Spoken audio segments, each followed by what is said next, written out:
Assalamualaikum warahmatullahi wabarakatuh. Selamat pagi dan salam sejahtera untuk kita semua. Senang sekali bersama saya, Ninda Destiani, bisa kembali menyapa Anda dalam program Sapa Jabar.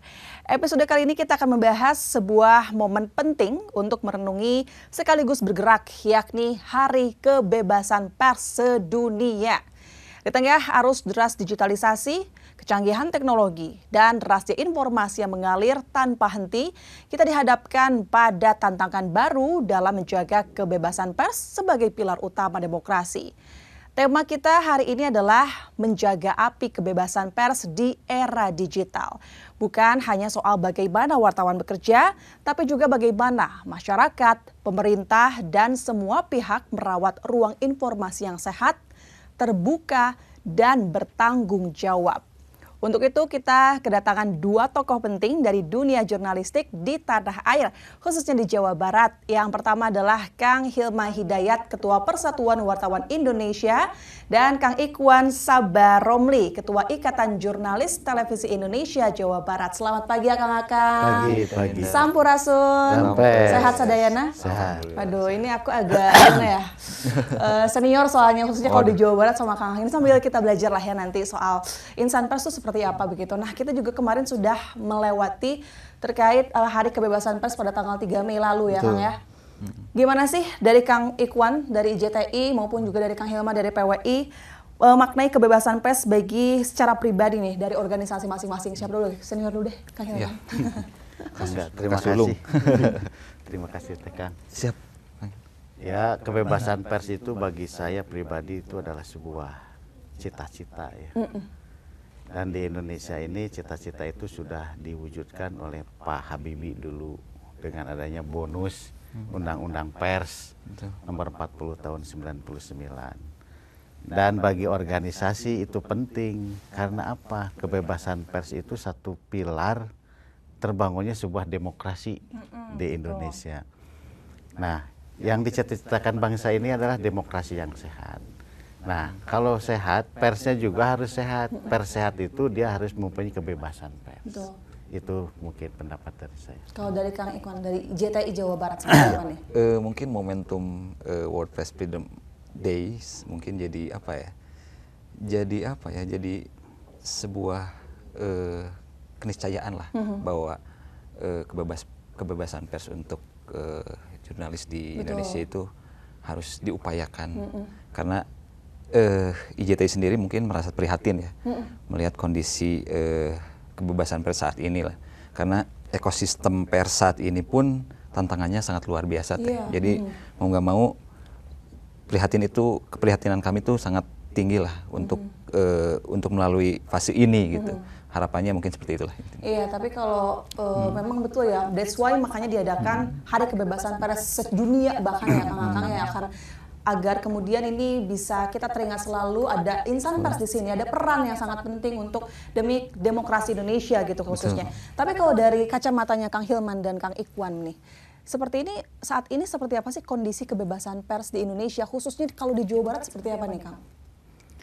Ya, selama ini kebebasan pers di Jawa Barat khususnya itu, saya tanya ke teman-teman anggota, ya dia merasa bebas menulis berita. Apa aja dia tulis berita, mengkritik, segala macam. Cuman di antara kebebasan pers yang mereka dapatkan itu ada ekses lain yang timbul, yang mencoba agar kebebasan persnya itu tidak terlalu bebas atau terbuka. Salah satunya kan kita ada disebut 4 pilar yang menghambat kebebasan itu. Satu, regulasi kan. Regulasi pers itu sendiri diregulasi sama 6 undang-undang. Itu paling segmen usaha atau profesi yang paling banyak diatur di undang-undang. Mulai dari undang-undang pers, undang-undang KUHP, undang-undang ITE, peradilan anak, undang-undang hak cipta, macam-macam lah. Apalagi sekarang ada undang-undang penyiaran ya yang sedang lagi dirancang. Itu belenggu regulasinya tinggi. Kemudian juga himpitan ekonomi perusahaan pers. Kalau begitu tuh tekanan dari para pengiklan juga tinggi ya. Kemudian juga ada kepentingan-kepentingan pemilik Karena di Indonesia itu ada yang disebut media partisan. Pemiliknya itu ya para penguasa gitu, para pemilik partai politik. Artinya kadang-kadang independensinya tuh berkurang gitu gara-gara itu. Dan yang terakhir itu memang sekarang itu adalah kecanggihan teknologi yang membuat media itu bisa dibungkam tanpa proses lewat dewan pers ya. Betul. Dengan adanya hacker, DDoS segala macam itu. Macam-macam ya. Macam-macam itu bisa membuat kebebasan pers itu tidak berkutik sama sekali. Kalau dulu zaman Orde Baru itu kalau ada berita negatif yang menyerang penguasa itu paling kan dipanggil, ditanya maksudnya apa. Kalau sekarang itu tidak ada bahasa lagi, nggak ada prolog lagi, langsung aja kirim hacker, medianya langsung mati gitu. Aduh. Mungkin itu aja dari saya. Kalau dari Kang Ikhwan nih, melihat kondisi kebebasan pers, khususnya di Jawa Barat.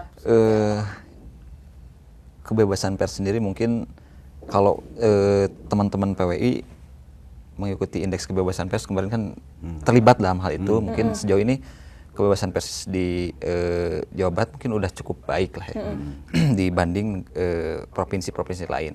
Cuman beberapa data yang kami dapat bahwa khususnya jurnalis televisi dan mungkin ada beberapa media online lah yang mungkin beberapa yang terkena ya untuk urusan-urusan saat kerja jurnalistik ya mungkin ada beberapa intimidasi, kekerasan, bahkan ada kriminalisasi juga. Mungkin ini masih ada di Jawa Barat, cuman intensitasnya terus turun nih karena institusi yang biasanya berdampingan dengan kita udah paham dan sebagainya. Mungkin ini sebagai sebagai harapan kami sih harus menjadi menjadi motivasi bahwa kebebasan pers di Jawa Barat itu ya salah satunya yang paling dekat tadi jurnalisnya yang ada di lapangan. Kedua tadi menurut Kang Hilman jelas bahwa ekosistem pers yang mungkin notabene dimiliki sebagian medianya dimiliki oleh pemilik kekuasaan sebagainya itu menjadi ada yang latah lah untuk memberikan informasi yang lebih worth it buat masyarakat, seperti itu sih. Karena itu adalah hak bagi semua wartawan ataupun insan pers yang ada di Jawa Barat, Indonesia, bahkan sedunia begitu ya Kang ya. Oke, nanti kita akan bahas, tadi juga sudah disinggung terkait ada beberapa diskriminasi, penekanan kepada insan pers. Nanti kita akan bahas apa saja tantangannya, namun jangan kemana-mana, setelah jeda tetap di Sapa Jabar Saudara.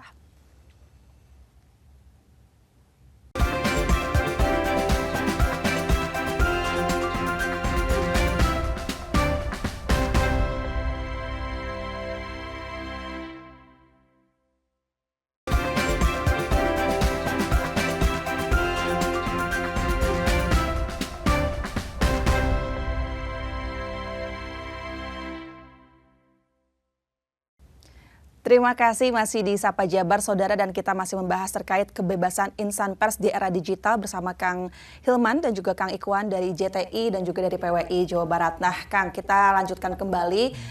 Kemudian kalau saat ini di era digital khususnya untuk insan pers, apa sih kemudian menjadi tantangan terbesar bagi para pers di Jawa Barat khususnya terkait kebebasan pers ini apa aja? Kalau tadi kan ada, kalau kemarin-kemarin ada beberapa kasus gitu, ada teror kepada media, kemudian juga diskriminasi, pelecehan terhadap jurnalis perempuan. Seperti apa nih, Kang Hilman? Kalau di era digital yang saya rasakan itu adalah serangan-serangan DDoS itu. Saya ada perusahaan Promedia gitu ya. Ada 1.200 mitra media tergabung di sana. Itu sehari itu 50 serangan hacker. Sebulan itu bisa sampai 500 serangan hacker. Aduh, parah ya. Kalau misalnya ada pemberitaan yang terkait dengan misalnya perjudian aja gitu ya. Itu serangan ke media itu bagaimana si servernya mati gitu. Dan medianya tidak bisa diakses. Nah, selain merugikan dari sisi filosofi kebebasan pers, dari sisi bisnis juga rugi, Pak. Iya. Karena kita harus bayar server lebih mahal gitu kan. Mereka tuh nyerang tuh kan sampai puluhan juta clicker gitu kan. Nah, sementara klik itu kalau ke server bayar kan. Biayanya server biasa 5 juta. Nah, sekarang ketika diserang hacker itu bisa sampai 100-200 juta. Rugi lah ya. Rugi. Jadi kebebasan kitanya udah susah, secara prinsip bisnisnya juga susah. Akhirnya banyak media yang menyerah daripada kritis dan rugi secara finansial, lebih baik beritanya dicabut. Oh, I see. Itu sebuah kepastian bahwa kebebasan pers itu udah hampir balik ke titik nadir yang lebih dari dulu-dulu. Jadi ini tantangan yang paling penting di era digital. Nah, yang tidak terserang di era digital itu kan media cetak ya. Media cetak masih bisa menikmati kebebasan gitu ya. Oke. Nah, tapi kan ada nggak sih data atau mungkin ya terlihatlah misalkan untuk di era sekarang adakah penurunan atau peningkatan terkait tekanan terhadap insan pers, khususnya kekerasan misalnya, ada nggak? Ya, untuk sebetulnya kekerasan terhadap pers tuh setiap provinsinya ada yang turun, ada yang naik dan sebagainya ya. Nah, kalau di Provinsi Jawa Barat sekarang turun sih kebetulan. Oke, cuman alhamdulillah. Nah itu dia yang harus jadi perhatian tuh, karena semua teman-teman insan pers tuh dibenturkan dengan pasal-pasal karet yang mungkin notabene bisa dipidanakan. Padahal kan teman-teman pers tuh, teman-teman jurnalis tuh hanya bisa dilakukan sengketanya lewat undang-undang pers dan Dewan Pers juga yang harus melakukannya. Nah, sementara ini karena adanya disrupsi informasi, semuanya tuh beralih pada akhirnya apa yang jadi informasi itu dikategorikan kriminalisasinya ke meja hijau gitu. Padahal kan kalau untuk kerja jurnalistik yang dilakukan oleh insan pers seharusnya tidak seperti itu. Sementara yang terjadi saat ini pasal-pasal karet yang digunakan. Itu yang kami tidak harapkan. Bahkan harapan kami saat teman-teman pers sedang melakukan kegiatan atau peliputan sebagainya, itu harus menjadi perhatian bagi aparat berwenang lah ya, untuk ikut melindungi juga intinya, setuju, seperti itu. Harapan setuju. kami seperti itu, karena dalam kondisi saat ini mungkin kedaulatan informasi nasional lewat kerja-kerja kami itu yang harus didukung gitu. Karena kan platform-platform lain, intinya platform besar di luar kita, di luar media-media nasional, itu kan notabene itu pihak asing lah ya, yang mungkin notabene sekarang tuh arahnya pada ke sana. Dan teman-teman jurnalis ini masih kerja untuk media nasionalnya, untuk memberikan informasi harapannya kepada masyarakat gitu. Nah, itu yang harus dilindungi, bukan malah jadi dilaporkan sebagainya. Iya, insan pers ini harus dikawal, didukung terus agar kita bisa memproduksi informasi yang utuh demi masyarakat juga ya, Kang, dan demokrasi Indonesia. Kalau untuk organisasi keduanya dari PWI maupun JTI ini bagaimana sih menyikapi intervensi dari luar yang tertentu begitu terhadap tekanan, seperti apa cara menyikapinya, Kang, kalau ada tekanan dari Kang Hilman? Sebenarnya kita harus melihat dulu garis perspektif antara dua kutub ya. Misalnya ada represi, ada tekanan terhadap kebebasan pers, juga berhubungan langsung dengan kualitas produk jurnalistiknya. Oke, betul. Nah, sekarang itu yang ikut uji kompetensi wartawan aja masih sedikit. Misalnya dari ratusan ribu wartawan yang ikut uji kompetensi wartawan kan di bawah 10 ribuan lah ya. Kebayang kalau ada wartawan yang memproduksi produk jurnalistik itu tidak sesuai dengan standar-standar jurnalistik. Jangan sampai ya. Tentu dengan keluarnya produk seperti itu, masyarakat akan melakukan reaksi gitu kan.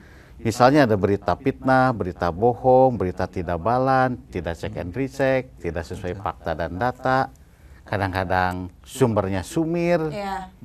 Nah, itu kan terjadi di lapangan. Nah, begitu ada penekanan dari orang pihak-pihak yang dirugikan, pers itu langsung teriak, ini mengganggu kebebasan pers. Harusnya kan balance. Kalau ingin disebut dihargai kebebasan persnya, produk jurnalistiknya juga harus standar dengan kode etik jurnalistik. Betul. Jadi jangan selalu menyalahkan pihak lain. Jadi kita juga harus introspeksi diri. Apakah produk yang kita hasilkan sebagai wartawan itu sesuai kode etik jurnalistik? Tidak. Kalau misalnya beritanya bohong, ya jelas pasti dilaporin ke polisi itu. Oke, ini berarti perhatian juga khusus bagi para wartawan semua Iya. juga ya Kang ya. Tapi kalau udah standarnya kode etik jurnalistiknya benar, nah itu kan itu urusan Dewan Pers kan Betul. ya. Ingat kita punya undang-undang, punya kode etik jurnalistik ya Kang ya. Tapi Kang Hilman dari PWI sendiri nih, bagaimana kemudian PWI ini memfasilitasi perlindungan hukum bagi jurnalis yang menghadapi kriminalisasi gitu Kang? Pernah nggak tuh? Ada kan pasti? Kita pernah, dan kita punya ada divisi advokasi. Di PWI itu ada struktur organisasi wakil ketua bidang advokasi. Oke. Baik di pusat, di daerah, sampai ke level di kabupaten kota. Kalau misalnya ada anggota PWI yang terkena somasi, dampak hukum, atau apapun lah yang terkait dengan produk jurnalistik, kita melakukan pendampingan. Di PWI sendiri tahun ini ada satu kasus di Sukabumi, Iya. anggota kita dilaporkan ke polisi. Tetapi ketika kita bedah isi konten produk jurnalistiknya memang tidak sesuai dengan syarat-syarat itu sebuah berita atau produk jurnalistik. Ya akhirnya kita hanya membantu sisi hukumnya aja, Iya. dan proses hukumnya tetap berlanjut. Nah, apakah itu sebuah tantangan dalam era kebebasan pers ini? Ya kita juga harus koreksi diri lah. Kalau produknya bagus ya, terus kemudian disomasi, kita berani ngelawan. Harus ya Kang ya. Tapi kalau misalnya beritanya bohong gitu ya, Iya. No hoax pastinya no hoax. Nah kalau udah hoax itu kita divisi advokasi PWI juga berat Pak, Iya. bantunya meskipun itu anggota, tapi beritanya hoax, itu berita bohong, ya kita mau ngebelanya gimana gitu. Yang penting harus balance ya Kang Harus Hilman ya. balance, ya. Oke, luar biasa, menarik sekali. Nanti juga kita akan dengarkan bagaimana kemudian dari Ikatan Jurnalistik Televisi Indonesia Jawa Barat ini memastikan agar anggotanya ini terus mengikuti kode jurnalistik gitu ya. Tapi akan dibahas nanti setelah jeda yang berikut ini. Jangan kemana-mana, tetaplah di Sapa Jabar Saudara.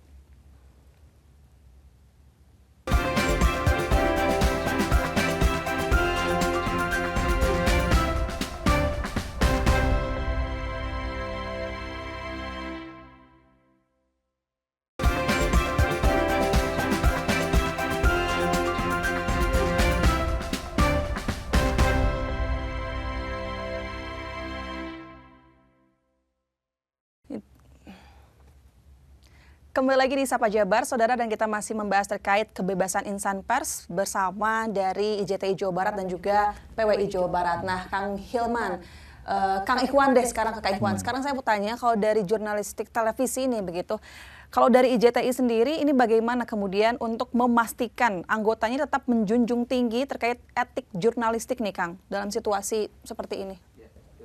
Intinya nomor satu jelas tadi Kang Hilman pun mengulas ya bahwa teman-teman jurnalis itu harus kompetensinya harus benar dulu. Itu yang menjadi trigger gitu ya. Kami dari JTI pun sama dengan PWI pas zaman sebelum Pak RK dan sebelum-sebelumnya kita masif tuh menggelar uji kompetensi, karena ini menjadi dasar ya bahwa membuat sebuah berita tuh bukan segampang itu. Mau nggak mau cek and recheck, cek fakta dan sebagainya itu harus dilakukan lewat uji kompetensi ini.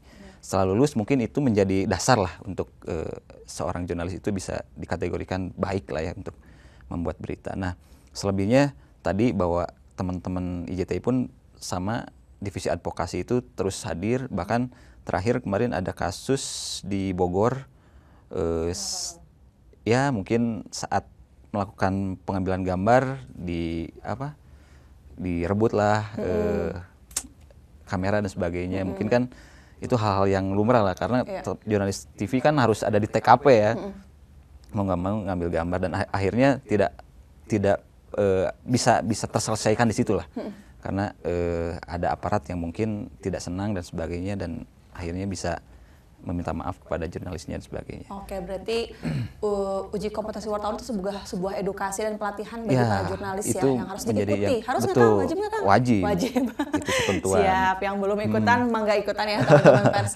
Kalau dari Kang Hilman nih Kang dari PWI, kalau PWI ini sebetulnya memiliki kerjasama dengan lembaga lain untuk mendorong kebebasan pers nggak nih, Kang Hilman?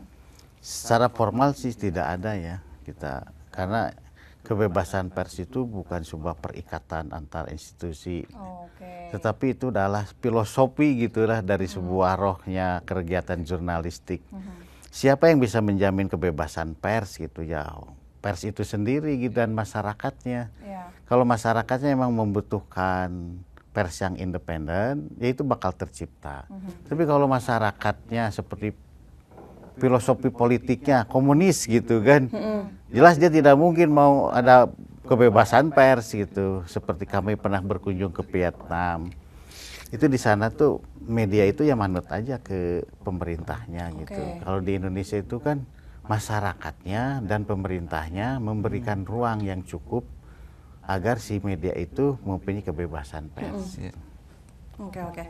Oke, dari Kang Ikhwan, kalau Kang Ikhwan tadi boleh dong Kang dilanjutkan kembali terkait pelatihan dan edukasi yang diberikan oleh IJTI selain dari ujian kompetensi wartawan. Mungkin kalau yang belum pernah ya, gimana dengan nasib mereka yang belum? Seperti apa? Sejauh ini teman-teman terus masif lah melakukan bahwa uji kompetensi ini mungkin hal yang wajib lah ya, karena mau nggak mau ini menjadi dasar. Terus kami terus melakukan melakukan sosialisasi terus sih sebetulnya kepada teman-teman, khususnya di keredaksian. Kayak di studio kayak gini, mau nggak mau kan harus mengikuti lah. Dan pada dasarnya sih tidak hanya uji kompetensi lah ya yang kami lakukan, bahwa eranya sekarang jurnalisme baru, mau nggak mau teman-teman udah dibenturkan dengan semua platform baru lah ya. Kita harus lebih faktualisme atau faktual, otentikator dan sebagainya itu harus ada dalam roh teman-teman jurnalis. Betul. Gitu, mau nggak mau, karena kita ya apalagi televisi kan punya waktu yang notabene waktunya ada beberapa waktu yang tidak setiap kali hadir gitu ya untuk menayangkan. Jadi ada segmen-segmen khusus. Nah mungkin dari kualitas jurnalisnya ini yang harus dibangun. Betul. Tidak hanya untuk jurnalis televisi saja, tapi untuk semua insan pers ya, Kang Hilman ya. Oke, Kang Hilman, bagaimana kemudian dari kacamata Kang Hilman sendiri dari PWI Jabar ini menanggapi maraknya terkait penyebaran hoax, intervensi terhadap insan pers begitu yang sering disalahartikan sebagai inilah kebebasan pers, seperti apa? Ya kita kalau lihat data dari Dewan Pers itu, media itu lebih dari 60.000 ya Kang. 60.000 media, dan itu terbesar seluruh dunia mungkin ya.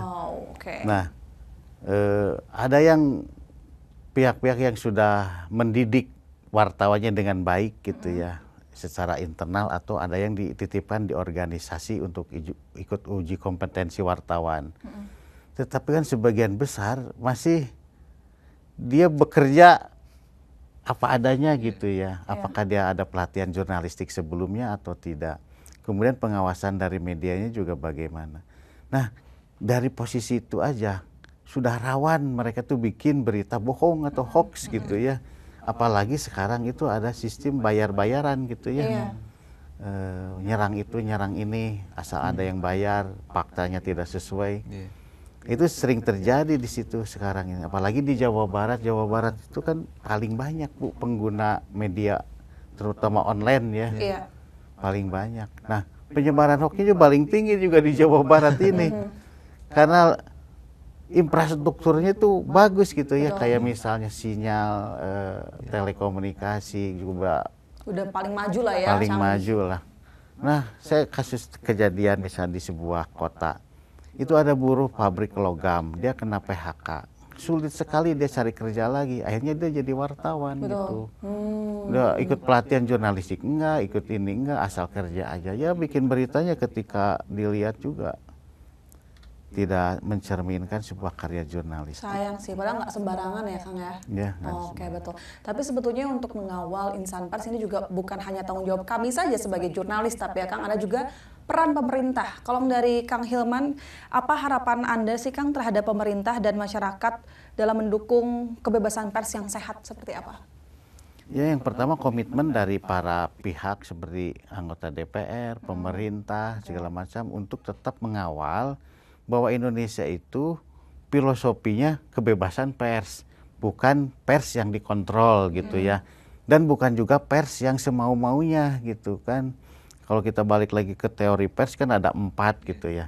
Nah kita dulu lebih cenderung Indonesia itu pers bebas yang bertanggung jawab.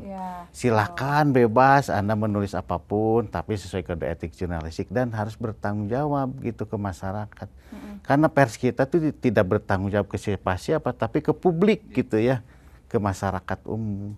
Nah kalau misalnya itu dirawat gitu, masyarakatnya literasinya bagus, medianya sehat, wartawannya ikut UKW, DPR-nya membuat regulasi yang melindungi kebebasan pers, pemerintahnya juga sadar, tidak anti kritik, ya itu bisa jadi momen yang bagus. Enggak lah, gitu. itu mah sejahtera, maslahat bersama semua ya Kang, harus kolaborasi. Kalau dari Kang Ikhwan, seperti apa dari IJTI harapannya untuk insan pers, untuk kebebasan pers ini seperti apa? Ya mungkin sekarang eranya disrupsi informasi dan mungkin platform baru menjamur lah.